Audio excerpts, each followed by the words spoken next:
So unfortunately my leg session didn't end the way I wanted it to. And that's why I'm just going to give you a quick couple of tips to make sure your leg session is a bit more successful and you don't end up hurting yourself. Let's talk about legs, baby. Let's talk about... The reason I failed obviously then was because I hurt my neck. It was actually a pain in my head I could feel, and it was like a really instant headache, and it really hurt. It's been a couple of days since I did that session. Any session now, my head hurts again at the moment because that muscle is so tight. And what happened is, because I was bringing my head forward, and then I was squeezing it forward again, and again, that muscle was being stretched out at the same time I was tensing to try and push that weight up. So the muscle's doing this, with me tensing up, but at the same time, I was pulling that muscle forward and I was bringing my head down, and that caused my muscle to just not like it, and it reacted badly obviously. So when you're on the leg press and things like that, you need to make sure your head is back all the time. Keep that core strong and keep that head back while you're pressing.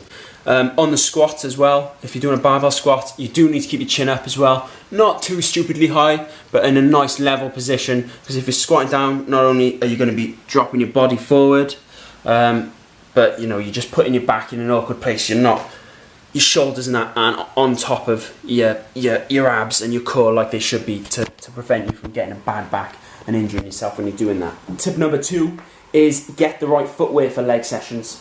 You don't want to be wearing trainers like this, because look how curved all the sole is, and it's super soft as well.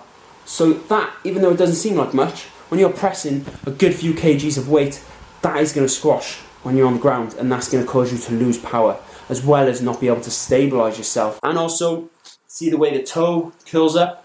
That means you've got room to do this when you're squatting. So again, you're losing power, and you're not stabilised when you're at the bottom of a squat or halfway, and you end up falling forward or falling backwards, which isn't something you want to be doing when you've got a barbell on top of you. What you do want to be wearing is something like Converse, because the sole is quite a hard rubber. It doesn't really go anywhere, and also there's a flat, sharp edge all the way around, so you're going to be nice and stabilised on the floor. Also, the laces go almost all the way to the toes, which is great for keeping your feet in place. So again, you're stabilised and you're not going to lose that power through the floor when you're trying to push up. Because even though it doesn't seem like much, you know, maybe with that squishy sole, that could make the difference in you pressing an extra plate on each side and things like that. If your body's having to waste energy and your brain power figuring out how balanced you are and where you're going to go. Legs is definitely one of the most tough sessions.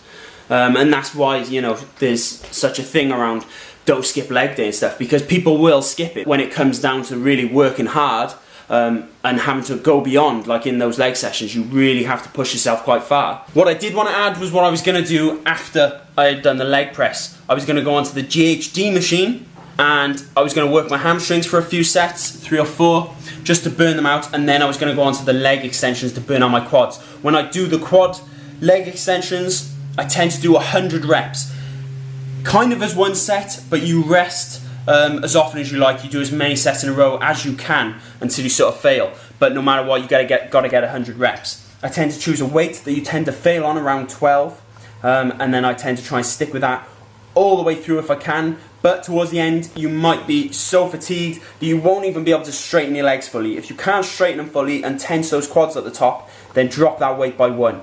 But do try and stick with the heavier weight if you can. And that's how I finish my leg sessions. So yeah, boom, give it a go.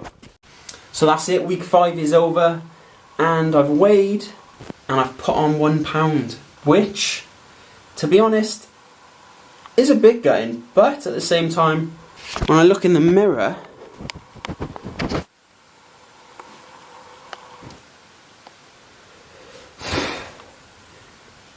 I don't seem to have stopped losing weight.